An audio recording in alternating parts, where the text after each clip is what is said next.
Lumaos dos sa mga dila sa lipunang mapanira. Ginambala ang tahimik at payapa ko na diwa. Aliwas ang pangunawa, parang upos na kandila. Papansin sa madla at humihila pababa. Bulag sa kasinungalingan, mamang ng sanlibutan. Nakulong sa kulungan at madilim na pitan. Mga takot sa sarili mo to, mga galit sa mundo. Ito lang masasabi ko, sinusuri ang galawas, di payak na dahilan. Binubusisi ang kanyuan ng walang katiyakan. Ano nga ba ang inyong ebidensya at batayan sa revolusyon at kilusan na aking kinalulublan?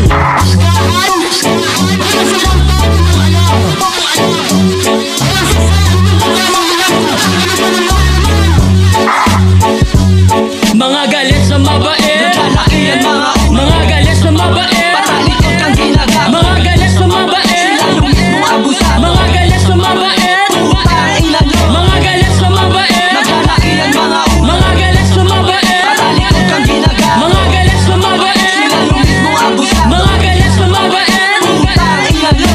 Ang dami nagtatanong, ang dami bumubulong sa kung paano paraan na aksyon na ng mga gunggong. Simpleng sagot na may tandang panalong, mga galit sa mabait. Putang ina nyo. Hindi ikaw ang punto ko, pare wag kang magreklamo. Ito ay para sa mga watik kung mag-imbento ng kwento dito sa ibabaw ng mundo. Ultimo sa pag-iisip ng iba'y gumugulo. Wala daw kilusan kapag wala kang kayamanan. Ang kultura nyo ba'y para lang sa mayayaman? O kailangan bang meron nang napatunayan upang maging bahagi ng inyong pinaglalaban? Sa pawan ng saplot na may iba't iba na kulay, nakilala ng madla ng di man lang nakapaglakbay. Ani mo'y makataong tunay, diktador sa mga sangay. Walang utak, talang ka kung nagbahagi ng gabay. Mga galit sa mabait, Naglalaki ang mga